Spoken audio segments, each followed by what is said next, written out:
இதுவரைக்கும் நெல்லை அரோமாவை சப்ஸ்கிரைப் பண்ணாதவங்க கீழே இருக்கிற ரெட் கலர் பட்டனை பிரஸ் பண்ணி சப்ஸ்கிரைப் பண்ணிக்கோங்க. அப்படியே அது பக்கத்துல இருக்க பெல் ஐகானையும் கிளிக் பண்ணிக்கோங்க. நான் எப்ப வீடியோ போட்டாலும் உடனுக்குடனே உங்களுக்கு வந்து சேரும். இந்த துதல் அல்வாக்கு என்னென்ன பொருட்கள் தேவைன்னு பார்க்கலாம். அதுக்கு முன்னாடி இந்த துதல் அல்வா வந்து 2 டைப்ல பண்றாங்க. ஒன்னு வந்து அரிசி மாவு யூஸ் பண்ணி பண்றாங்க, இன்னொன்னு வந்து மற்ற ஒரு சில இன்கிரீடியன்ஸ் வச்சு பண்றாங்க. அதை தான் நம்ம இன்னைக்கு பார்க்க போறோம்.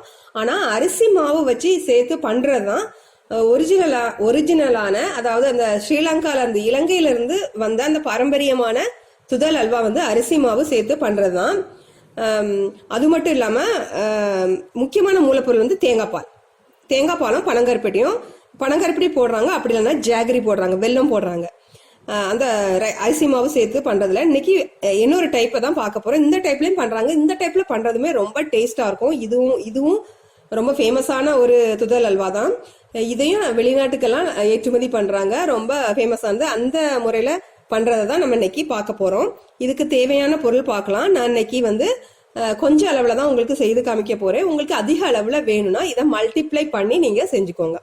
சரி, இன்னைக்கு அந்த துதல் அல்வாக்கு தேவையான பொருள் தேங்காய் பால். இது வந்து ஒரு பெரிய தேங்காயில இருந்து எடுத்த தேங்காய் பால் எடுக்கும்போது அதிகமா தண்ணி சேர்க்காம முதல் தேங்காய் பாலை கொஞ்சமா தண்ணி சேர்த்து எடுத்துக்கோங்க. ஒரு தேங்காயில இருந்து எடுத்த தேங்காய் பால். இது வந்து 25 கிராம் ஜவ்வரிசி. 25 கிராம் ஜவ்வரிசியை தண்ணியில கழுவிட்டு 1 மணி நேரம் தண்ணியில ஊற வச்சு எடுத்துக்கோங்க. அப்புறமா 1/4 கிலோ பனங்கருப்பட்டி, 250 கிராம் பனங்கருப்பட்டி. இதுக்கு பதிலாக நீங்க வெல்லம் கூட சேர்த்துக்கலாம், ஆனா ஒரிஜினல் வந்து பனங்கருப்பட்டி தான்.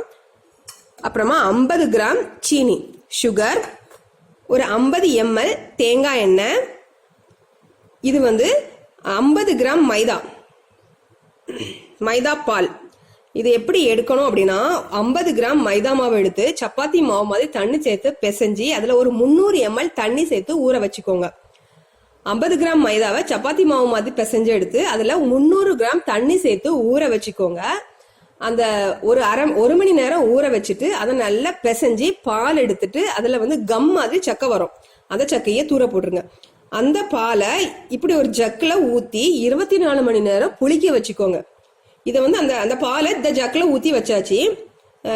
இப்போ இந்த இதுல அந்த மேல வந்து தண்ணி மாதிரி பிரியும். அதாவது கெட்டியான அந்த மைதா பால் அடியில தங்கிரும், மேல வந்து தண்ணியா இருக்கும். இந்த தண்ணியை நம்ம வடிச்சிட்டு அந்த கெட்டியான மைதா பாலை தான் நம்ம எடுக்க போறோம். அப்புறமா கொஞ்சமா முந்திரி பருப்பு. சரி, இதை இப்போ எப்படி செய்யலாம்னு பார்க்கலாம் வாங்க.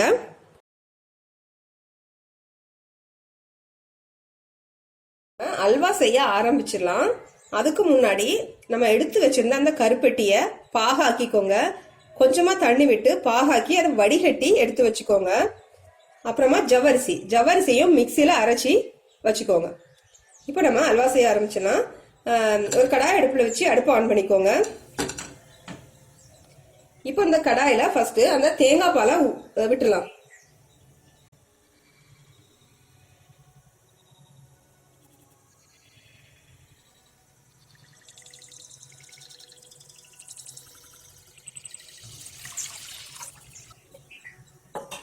இந்த தேங்காய் பால் கூட நம்ம அரைச்சி எடுத்த அந்த ஜவ்வரிசி, இந்த ஜவ்வரிசி அந்த தேங்காய் பால் கூட நல்ல கட்டிகள் இல்லாம நல்லா கலந்து விட்டுலாம்.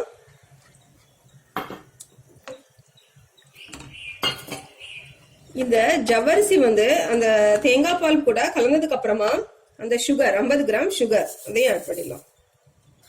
இப்போ இந்த சுகர் கரையட்டும். இந்த சுகர் கரைஞ்சதுக்கு அப்புறம் அந்த கருப்பட்டி பாகு,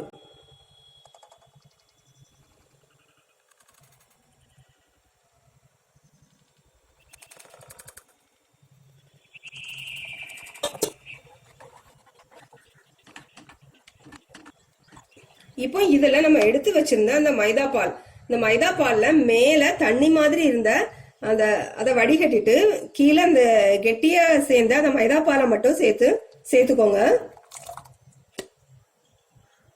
மைதா பால் சேர்த்ததும் இந்த அல்வா வந்து கெட்டியாக ஆரம்பிக்கும். நல்லா கையெடுக்காம அடுப்பை சிம்ல வச்சு கிண்டிட்டே இருக்கணும். இந்த அல்வா செய்யறதுல முக்கியமான மூலப்பொருளே பொறுமை தான். கொஞ்சம் நல்லா டைம் எடுக்கும் இது. அதனால சிம்ல வச்சு கைவிடாம கிண்டிட்டுருங்க. இதுதான் ரொம்ப முக்கியம்.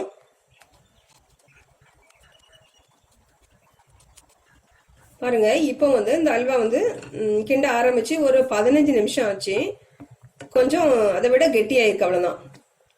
தாராளமா 1 மணி நேரம் ஆகும். நம்ம விட்ட தேங்காய் பால்ல இருந்து தேங்காய் எண்ணெய் பிரிஞ்சு வரணும். அது வரைக்கும் நம்ம கிண்டிட்டே இருக்கணும். நல்லா கெட்டியாகி இறுகி அந்த தேங்காய் எண்ணெய் பிரியணும். 1 மணி நேரம் கண்டிப்பா ஆகும். பார்க்கலாம் இன்னும் ஒரு 1/4 மணி நேரம் கழிச்சு எப்படி இருக்குன்னு. இப்போ கிட்டத்தட்ட 30 நிமிஷம் ஆயிட்டு நம்ம ஆரம்பிச்சதுல இருந்து. இப்போ அந்த அல்வா வந்து நல்லா கெட்டியாகி கிண்டுறதுக்கு உங்க கையிலே தெரியும். முன்னாடி விட கொஞ்சம் கஷ்டமா இருக்கும் கிண்டுறதுக்கு. பாருங்க, அந்த கம் மாதிரி அந்த அல்வா பதத்தை நெருங்கிட்டு இருக்கு. ஆனா இன்னும் எண்ணெய் பிரியெல்லாம் ஆரம்பிக்கல, இன்னும் நேரம் ஆகும். பார்க்கலாம் இன்னும் கொஞ்ச நேரம் கழிச்சு. இப்போ பாருங்க, ஒரு 3/4 மணி நேரம் ஆயிட்டு அந்த எண்ணெய் வந்து லைட்டாக்கும் பிரிய ஆரம்பிச்சிருக்கு. நல்லா அல்வா மாதிரி நல்லா சுருண்டு வருது.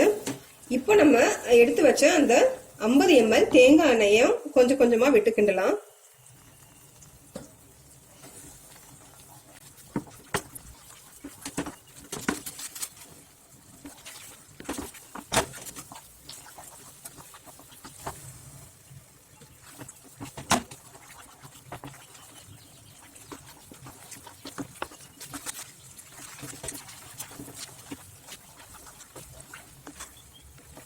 கரெக்டா கிண்ட ஆரம்பிச்சு 55 நிமிஷம், 50ல இருந்து 55 நிமிஷம் ஆயிட்டு நம்ம எண்ணெயும் விட்டாச்சு. அந்த எண்ணெயும் கக்க ஆரம்பிச்சுட்டு அப்சர்வ் ஆகல. இது போதும். இப்போ நம்ம ஸ்விட்ச் ஆஃப் பண்ணிடலாம். அதுக்கு முன்னாடி இந்த முந்திரி பருப்பு அதை போட்டுடலாம் மேல.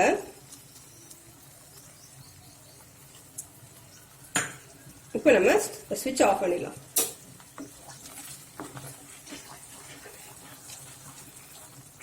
சூப்பரான துதல் அல்வா ரெடி ஆயிட்டு. இது வாயில வச்ச உடனே போதும், அப்படி வலிக்கிட்டு தொண்டையில போயிடும்.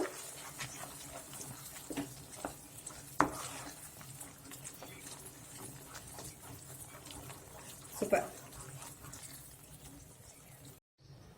பாருங்க, கீழக்கரை ஸ்பெஷல் துதல் அல்வா ரெடி ஆயிட்டு. வீட்லயே நல்லா ஆரோக்கியமா நல்லா டேஸ்டா பண்ணியாச்சு. இந்த துதல் அல்வாவை அப்படி வாயில வச்ச உடனே போதும், அப்படியே வலிக்கிட்டு போய் தொண்டையில விழுந்துரும். ரொம்ப டேஸ்டா இருக்கும். கருப்பட்டி சேர்த்து, கருப்பட்டி தேங்காய் பால் அதெல்லாம் நல்லா ஹெல்த்தியானது. நீங்க ட்ரை பண்ணி பாருங்க.